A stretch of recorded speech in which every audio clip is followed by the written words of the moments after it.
जदि आपणक पाखरे मध्य ई श्रम कार्डटी अच्छी तेज फ्रेंड्स आपण मासक 3000 टंका पर्यंत आपको सहायता मिल पार।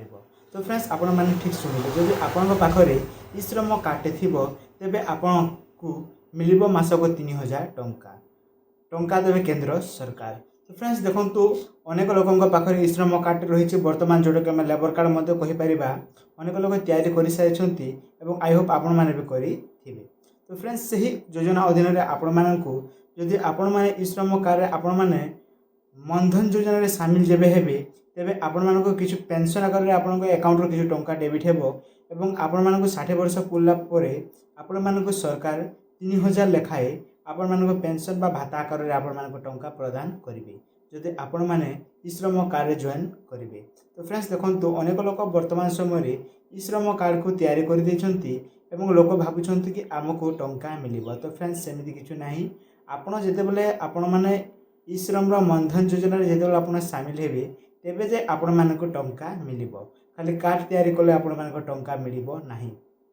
तो फ्रेंड्स माने जदि आपण परिवार मध्य कहीं ई श्रम कार्ड तैयारी कर सारी ई श्रम ई मानधन योजन जो मैंने योगदान करना से कहनियंतु कि योगदान करदेवे योगदान कलापर फ्रेंड्स आपण मानक टंका मिलवा आरंभ हो। तो आसतु फ्रेंड्स मुझे आपण डेमो आकार आपको देखे दूसरी। फ्रेंड्स यह हूँ आपण मानक ई श्रम तार ऑफिशियल पेज किसी एमती आप शो कर जदि आप चाहिए तो यार लिंक आम डिस्क्रिप्शन देचु आप डायरेक्टली विजिट करी सब किसी डिटेल्स चेक कर पारे। तो फ्रेंड्स देखो यह हूँ ई श्रम तार ऑफिशियल पेज और इधर तल देखो फ्रेंड्स कॉर्नर एठार अच्छी आपण देखो ये अनेक ऑप्शन अच्छी। तो ये लास्ट अच्छी फॉर पेंशन 3000 टंका मंथली आपण मैंने मनधन .in तो आप क्लिक करी नेबी।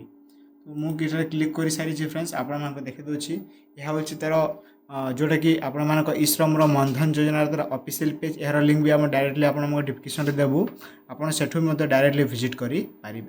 तो फ्रेंड्स देखो तल स्क्रॉल करापर आपण मैंने देखु प्रधानमंत्री स्वयं योगी मनधन योजना प्रधानमंत्री स्वयं योगी मनधन योजना गवर्नमेंट स्कीम यहाँ आपण मानक ई श्रम अंडर रही आपण मानक आसब। तो फ्रेंड्स देखो ये इजिबिलिटी कौन अच्छी ना आपण मानक ये तो जोटा कि आप वर्किंग जदि आप थे धरतु ई श्रम कार्ड कला माधे आप गोटे लेबर बोली आम मानी पार।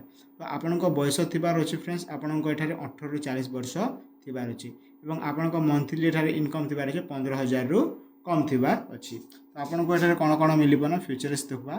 तो ये देखो आप पेंशन आकार आपको मंथली 3000 टंका पर्यंत ये मिल एठारे देखो फ्रेंड्स कभरली कंट्रीब्यूशन पेंशन स्कीम आपको यह पेंशन स्कीम आकार ही आपको टंकाटे आप बयस है आप सरकार जोगाई देवे। तो फ्रेंड्स देखिपे एमती किसी अच्छी ये ऑफिशियल पेज रे आप देखा मिल जाव।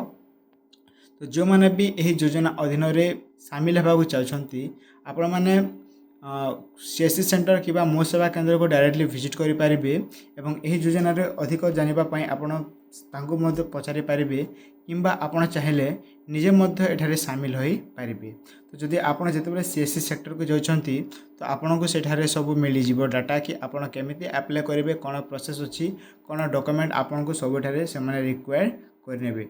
और मेनली फ्रेंड्स आउ गोटे कथा जो मैंने ए पर्यंत ई श्रम रजिस्ट्रेशन करना तो आपण मैंने डायरेक्टली लॉगिन करी आपण मैंने रजिस्ट्रेशन करी पारिबे जोटा को आपण मानक संपूर्ण मागणारे आपण मानक यह उपलब्ध अच्छी चाहिए आपण मैंने यह मोबाइल साहाय्य घरे बसी करी पारिबे।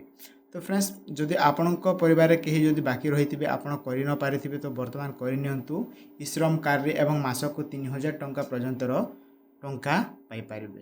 तो फ्रेंड्स से मुझे कही रखुच्छी कि जो मैंने भी मनधन योजन सामिल न हेबे से मानक सरकार देवे ना टंका। तो फ्रेंड्स से आप सामिल है ही आपण मानक मासक 3000 टंका पर्यंत मिल। तो यह था फ्रेंड्स आज किछु न्यू अपडेट आशा करुच्छे आपण मानक आज वीडियोटी हेल्पफुल होई थिबो। पुणी देखा गोटे नुआ टॉपिक रे।